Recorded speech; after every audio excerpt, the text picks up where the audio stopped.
Hello guys! Hello Aquarius! Welcome dito sa aking channel. Pagkalaran 888 Aquarius. Alamin natin kung anong messages, vibration, gabay energy para sa inyong lahat. This is general reading, so pwede kang makaresonate. Gamitin mo ang iyong intuition sa panonood. Okay. Aquarius. Aquarius, please connect your intuition guys sa mga baraha para hindi tayo mahirapan na kumbaga mag-resonate. If ever na hindi ka resonated, ayos lang yun. Wag nating ipilit yung message na hindi para sa atin. Alright. Aquarius.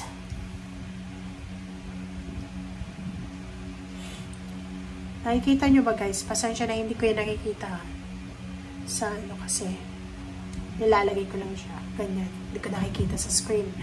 Okay. So, first card mo dito is, there's a good news.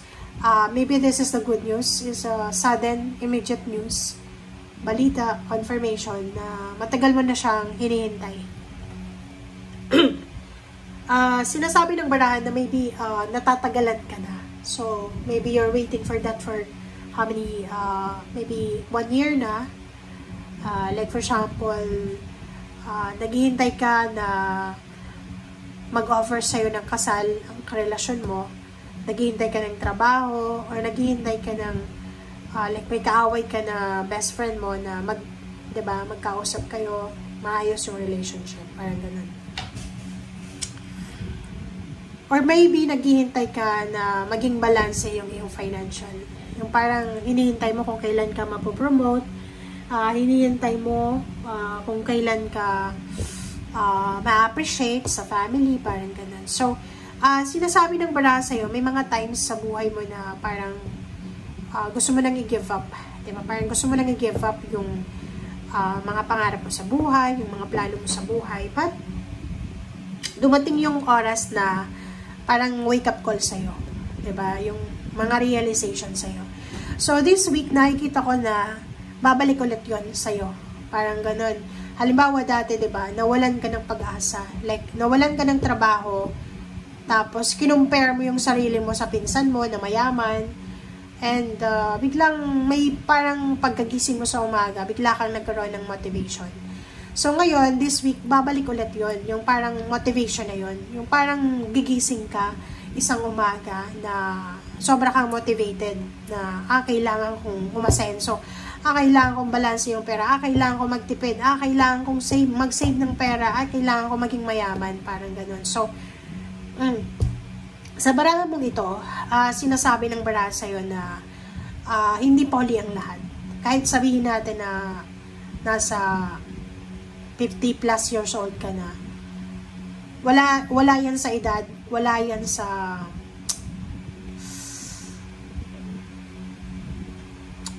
panahon.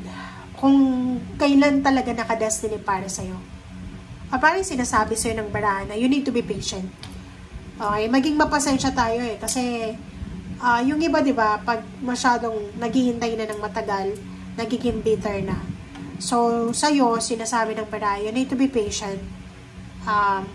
Lalo na sa love life to eh. Like, nag-expect ka ng kasal, pero hindi ka pinapakasalan.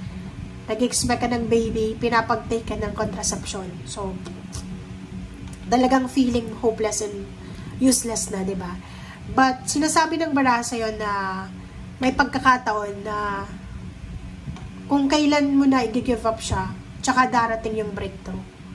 Diba? So, para hindi ka manghinayang, Aquarius, maging mapasensya tayo. Maghintay pa tayo ng konting oras pa. Okay?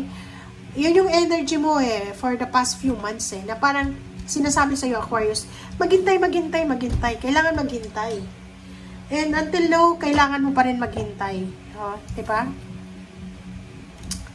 Kasi ano pa eh, parang sinasabi sa'yo na hindi pa sigurado kung ano yung future na para sa'yo. Nandito ka pa sa page of wands. Yung page of wands is parang you're wondering, you're planning.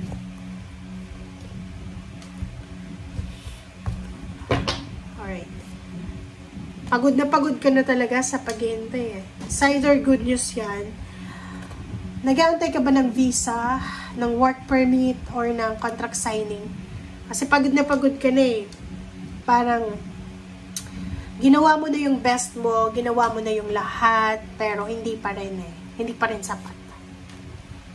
Sobrang heartbroken ka na Yung parang feeling lost, feeling hopeless. Kaya sinasabi ng Temperance sa'yo na kahit feeling natin hopeless na, wag nating isusuko. Okay? Diba? Sinasabi sa'yo ng baraha, wag kang mag-alala.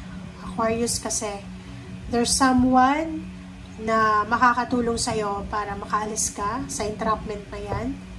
There's someone na pwedeng mag-offer sa'yo ng help. It's either emotional help or financial help para makaalis ka sa pain and heartaches na yan.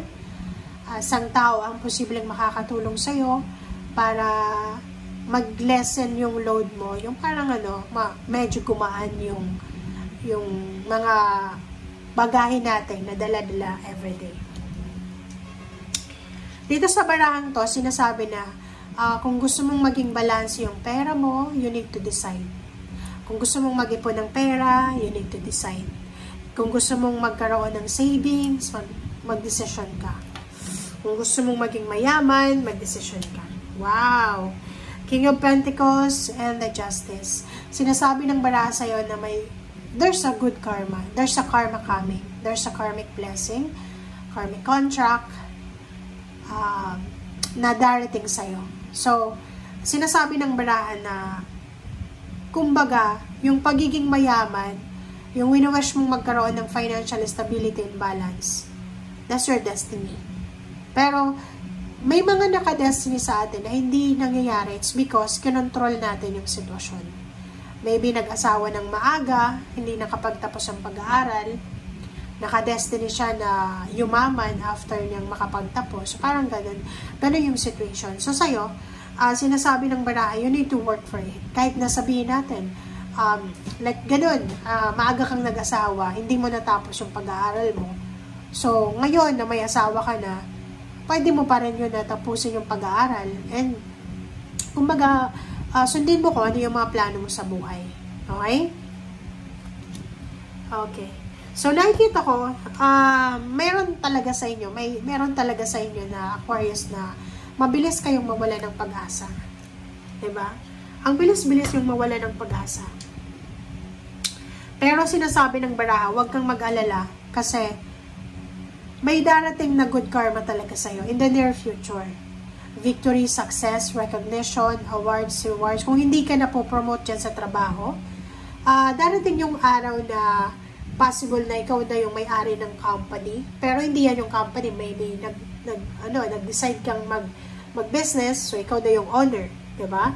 And yung iba sa'yo dito, wag yung i-give up yung plano nyo about money. Yung pag-save ng pera. Kasi napaka-importante yun.